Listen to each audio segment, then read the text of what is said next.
ஈரானோட டுஸ்கா கப்பலை அமெரிக்கா ஏன் சிறைப்பிடிச்சாங்க? இது வெறும் சரக்கு கப்பல் இல்ல, இதுக்குள்ள ஏவுகணை தயாரிக்கிறதுக்கான பாகங்கள் இருக்குன்னு அமெரிக்கா சொல்லுது.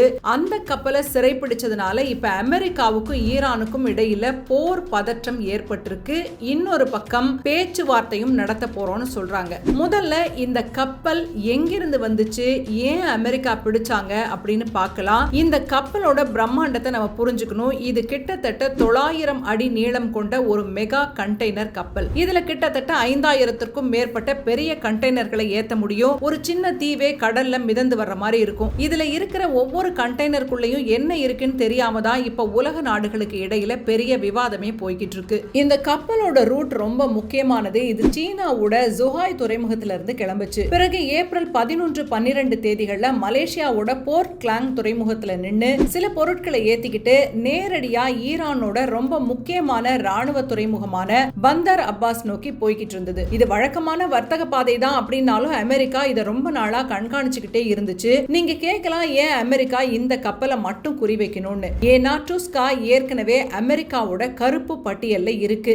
இந்த கப்பல் நிறுவனம் ஈரானோட புரட்சிகர பாதுகாப்பு படைக்கு ரகசியமா ஆயுதங்கள் மற்றும் நிதி கடத்த உதவுறதா அமெரிக்கா ஏற்கனவே குற்றம் சாட்டி இருக்கு. இதனாலதான் இந்த கப்பல் சர்வதேச கடற்பரப்புல நுழையும் போதே அமெரிக்க ரேடார்ல ரெட் சிக்னல் அடிச்சிச்சு. அமெரிக்கா இந்த கப்பலை பிடிச்சதுக்கு முக்கியமான காரணம் அதுக்குள்ள இருந்த டியூயல் யூஸ் ஐட்டம்ஸ். அதாவது சாதாரண தொழிற்சாலைக்கும் பயன்படுத்தலாம், அதே சமயம் ஏவுகணைகள், அணு ஆயுத தயாரிப்புகளுக்கும் பயன்படுத்தலாம். இதுக்குள்ள உயர்தர உலோகங்கள், எலக்ட்ரானிக் சிப், அப்புறம் ராட்சத குழாய்கள் எல்லாம் இருக்கிறதா அமெரிக்க உளவுத்துறை நம்புது.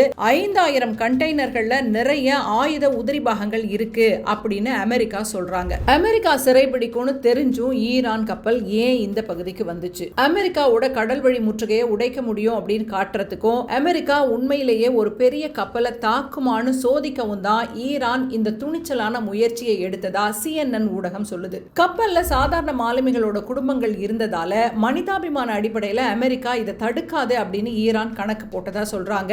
ஆனா அமெரிக்கா இன்ஜினை மட்டும் தாக்கி கப்பலை சிறைப்பிடிச்சிருச்சு. இந்த கப்பல் ஏற்கனவே ஏவுகணை உதிரி பாகங்களை கடத்தினதா 2019 இருந்து அமெரிக்காவோட கருப்பு பட்டியல்ல இருந்ததுனால இது ஒரு ராணுவ அச்சுறுத்தலா பார்க்கப்பட்டு குறிவைக்கப்பட்டது அப்படின்னு ராய்ட்டர்ஸ் சொல்லுது. ஈரான் சும்மா இருக்குமா? இத ஆயுதம் ஏந்திய கடற்கொள்ளை அப்படின்னு அவங்க சொல்றாங்க.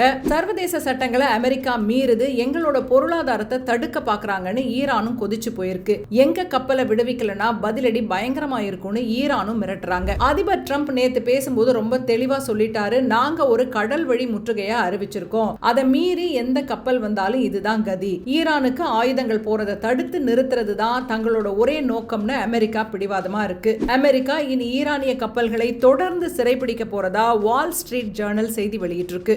டுஸ்கா இப்போ ஒரு சாதாரண கப்பல் இல்ல, அது ஒரு போருக்கான பொறி. இந்த கப்பலை அமெரிக்கா விடுவிக்குமா, இல்லனா இதுதான் அடுத்த கட்ட தாக்குதலுக்கு காரணமா அமையுமா?